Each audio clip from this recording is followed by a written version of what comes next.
तो टोटल हमको पेट्रोल लगा। तो हमारी जो कार है वो पेट्रोल है, सीएनजी वगैरह नहीं है। तो अगला खर्चा है अपना टोल, पार्किंग और टिकट्स का। वहाँ पे कोई भी कार वगैरह नहीं जाती, तो आपको बोट लेके जाना पड़ेगा। हाय गाइस, स्वागत है आप सब लोगों का फिर से एक बार हमारे चैनल पर। तो आपको तो पता है, कुछ दिन पहले हम गए थे कोकण ट्रिप पर, जिसमें कि हमने कवर किया था मुरुड जंजीरा, दिव्यागर और हरिहरेश्वर बाय कार। तो इस कोकण रोड ट्रिप ने हमको कितना खर्चा आया वो मैं आज आपको इस वीडियो में बताने वाला हूँ। तो मैंने पूरा नोट डाउन करके रखा है इसमें, तो मैं पूरा आपको वन बाय वन अभी बताता हूँ।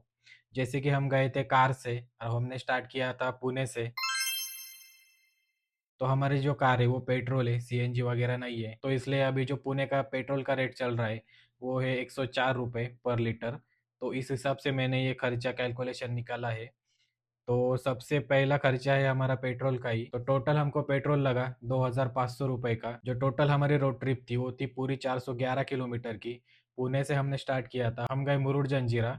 मुरुड जंजीरा से हम गए दिव्यागर, दिव्यागर से हम गए हरिहरेश्वर और हरिहरेश्वर से हम फिर से रिटर्न आ गए पुणे। तो ये जो पूरा ट्रिप हुआ ये पूरा 411 किलोमीटर का हुआ था।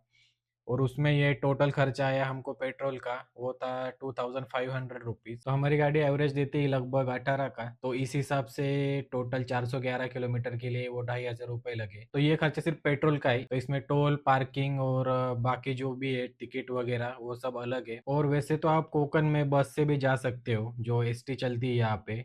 पुणे से कोकण के लिए, दिव्यागर के लिए चलती है, श्रीवर्धन के लिए भी चलती है, हरिहरेश्वर के लिए भी चलती है। लेकिन फिर आप बस से जाओगे एसटी से तो फिर वहाँ पे अंदर घूमोगे कैसे? एसटी तो आपको स्टैंड पर उतार देगी वहाँ पे, फिर वहाँ से आगे जाने के लिए फिर आपको शेयरिंग ऑटो वगैरह करना पड़ेगा। उससे अच्छा है कि अपनी अगर खुद की गाड़ी है तो ज़्यादा बेटर है। तो अगला खर्चा है अपना टोल, पार्किंग और टिकट्स का। तो वैसे तो पुणे से मुरुड जाने के लिए दो रास्ते हैं। एक तो है अपना लोनावला वाला, लोनावला खंडाला करके फिर वो घाट क्रॉस करके आप मुरुड के लिए जा सकते हो। वो थोड़ा सा पास में पड़ता है, लेकिन उस रास्ते पर टोल है। दो टोल आपको लगते हैं वहाँ पे। 47 रुपीज़ का एक टोल है, दूसरा भी 47 रुपीज़ का है। तो हम उसी रास्ते से गए थे और हमको लगा टोटल 94 रुपीज़ का टोल। अगर आप तामिनी घाट के रूट से जाते तो आपको वहाँ पे कोई भी टोल नहीं लगेगा, लेकिन फिर वो आपको 10-15 किलोमीटर एक्स्ट्रा पड़ता है। तो लगभग वो सेम ही हो जाता है। अगर पेट्रोल के प्राइस से आप कंपेयर करोगे तो 10-15 किलोमीटर के लिए आपको लगभग 1 लीटर पेट्रोल तो लगेगा ही, तो वो लगभग टोल के प्राइस के बराबर ही हो जाता है। इसलिए हम लोनावाला वाले रोड से गए थे और वो रास्ता भी काफी अच्छा है, ओल्ड पुणे मुंबई हाईवे। तो वहाँ पे इतना ज्यादा कोई ट्रैफिक वगैरह भी नहीं होता है सुबह सुबह अगर आप जाओगे तो पुणे से वो सीधा जाता है खोपोली तक, आप सीधा जा सकते हो। फिर वहां से आपको टर्न मार के इमेजिका के पास से अंदर अंदर से फिर आपको जाना पड़ता है मुरुड के लिए।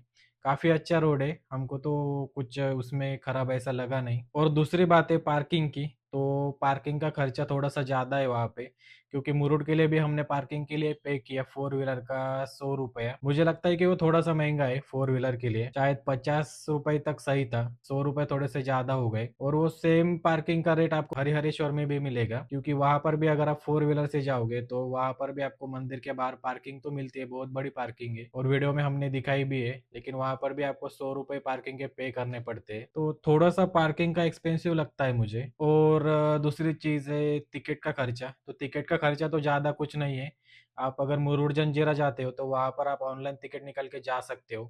पर पर्सन 20 रुपए का टिकट आता है। तो हम दो लोग गए थे तो 40 रुपए का खर्चा हुआ था। तो उसमें कुछ ज़्यादा एक्सपेंसिव नहीं है वैसे। अगर आप कोकण में वहाँ पे वो वाटर स्पोर्ट्स खेलते हो या वाटर एक्टिविटीज करते हो तो फिर आपको वहाँ पे चार्जेस अलग से लगेंगे। वैसे बाकी चार्जेस कहीं पर भी नहीं है, सिर्फ मुरुड जंजीरा के लिए टिकट लगता है। फिर वो तो सिर्फ मुरुड जंजीरा एंट्री का टिकट है, लेकिन आपको पार्किंग से जाना पड़ेगा जंजीरा फोर्ट तक, और वो जाना पड़ता है समंदर से। वहाँ पे कोई भी कार वगैरह नहीं जाती, तो आपको बोट लेके जाना पड़ेगा। वो बोट का टिकट है 100 रुपए पर पर्सन। तो 100 रुपए पर पर्सन वो आपका पूरा आने जाने का टिकट है, मतलब वो बोट आपको फोर्ट पे लेके जाएगी और आपको 50 मिनट वहां पे टाइम मिलेगा फोर्ट घूमने के लिए। और 50 मिनट बाद वही बोट आपको रिटर्न भी लेके आएगी। तो मतलब ऐसा मान सकते हो कि 50 रुपए जाने का टिकट है और 50 रुपए आने का टिकट है। तो पर पर्सन 100 रुपए वो बोट का भी टिकट है। लेकिन 100 रुपए में आपको जो बोट का एक्सपीरियंस मिलता है, आपको पूरा समंदर से वो लेके जाते हैं, वो काफी अच्छा है। मुझे लगता है कि वो वर्थ इट है 100 रुपए के लिए। तो ये तो हो गया मुरुड का खर्चा। फिर वहां से हम गए थे दिव्यागर के लिए, और वहां से बाय रोड जाओगे तो काफी लंबा पड़ता है, इसलिए हमने अपनी कार जेटी में डाली थी और जेटी से हम गए थे दिव्यागर के लिए। तो जेटी का जो फेयर था वो था 185 रुपीज कार और एक पैसेंजर के लिए। ड्राइवर का चार्ज नहीं होता है उसमें, ड्राइवर तो कार के साथ ही इंक्लूडेड होता है। तो आपके कार में जितने पैसेंजर्स है उनके एक्स्ट्रा चार्जेस लगते हैं। हम तो मतलब 2 लोग थे, मतलब मैं तो खुद ड्राइव कर रहा था, तो मेरा और कार का खर्चा और एक पैसेंजर का खर्चा, तो टोटल मिला के हमें लगे 185 रुपीज जेटी के। लेकिन 185 रुपीज वो भी वर्थ इट है, क्योंकि अगर आप बाय रोड जाओगे तो आपको लगभग 200-300 का तो पेट्रोल ही लगेगा, और 2-3 घंटे जाएंगे वो तो अलग। इसलिए जेटी से जाना अच्छा है, आपके 2-3 घंटे भी बचते हैं। आप 15 मिनट में दिव्यागर पहुंच जाते हो 185 रुपीज में। फिर दिव्यागर में जाने के बाद सबसे जो मेजर खर्चा हुआ वो हुआ हमारे स्टे पर और फूड पर। किसी भी ट्रिप में सबसे ज्यादा खर्चा इन्हीं 3 चीजों पर होता है। फर्स्ट है आपका पेट्रोल, दूसरा है आपका स्टे, और तीसरा है आपका फूड। इन्हीं 3 चीजों पर सबसे ज्यादा खर्चा होता है, बाकी तो फिर छोटे मोटे खर्चे होते रहते हैं। तो हमारा स्टे का जो हमने जो होम स्टे किया था उसका जो रूम का रेंट था वो था 1500 पर डे का। तो हम वहाँ पे 2 दिन के लिए रुके थे, तो 3000 तो वही रेंट हुआ था हमारा। लेकिन रूम वगैरह अच्छा था, 3000 के लिए सही था 2 दिन के लिए। और होम स्टे पे क्या होता है, उनका खुद का फूड भी होता है। मतलब जो थाली जो होती है, सुरमई थाली या पापलेट थाली या वेज थाली, तो वो सब पूरा थाली सिस्टम वहाँ पे होता है। तो हमने खाना भी पूरा 2 दिन का वहीं पे खाया था, पूरा चाय नाश्ता, दोपहर का खाना, शाम का खाना, सब हमने वहीं पे होम स्टे पे किया था। तो वो जो टोटल खर्चा आया था पूरा खाना और रूम का रेंट मिला के, तो वो टोटल था 4880 रुपये। 4880 रुपये मुझे लगता है कि सही है। 2 दिन का आपका पूरा रहने का और खाने का पूरा खर्चा इतना तो हो ही जाता है। और दिव्यागर में फिर हम गए थे सुवर्ण गणेश मंदिर, रूप नारायण मंदिर, उसका भी वीडियो हमने बनाया है। वहाँ पर पार्किंग का कोई भी चार्ज नहीं लगता है, और वहाँ पे कोई टिकट भी नहीं है, तो वो सब फ्री ऑफ कॉस्ट है। तो आप वो जाके घूम के आ सकते हो। उसका पूरा एक्सपीरियंस हमने वीडियो में दिखाया है आपको। अगर आपने वो वीडियो नहीं देखे तो चैनल पर अवेलेबल है, जाके चेकआउट कर लेना। तो 2 दिन दिव्यागर घूमने के बाद हम तीसरे दिन निकल गए थे हरिहरेश्वर के लिए, दिव्यागर से चेकआउट करके। तो हरिहरेश्वर के लिए भी हम फिर वहां से बाय रोड ही गए थे। वहां से जो अरवी बीच के साइड से जो कोस्टल रोड जाता है वहां से ही गए थे। वहां से नज़ारे काफी अच्छे देखने के लिए मिले थे हमें कोस्टल रोड की वजह से। बाय कार गए थे, तो उसका पेट्रोल का खर्चा तो ऑलरेडी मैंने आपको बता दिया है टोटल, और पार्किंग का खर्चा भी बता दिया है हरिहरेश्वर का। तो वहां पर भी मंदिर में जाने के लिए कोई टिकट वगैरह नहीं लगता है। और मंदिर के बाहर जो व्यू पॉइंट है मंदिर के पिछले साइड में, जहाँ पे वो हम पहाड़ पे गए थे और वहाँ पे व्यू पॉइंट देख के वो नीचे उतरे थे, एक पूरा प्रदक्षिणा करके वापस आए थे मंदिर की तरफ। तो वो सब भी फ्री ऑफ कॉस्ट है, उसके लिए भी कोई पैसे नहीं लगते।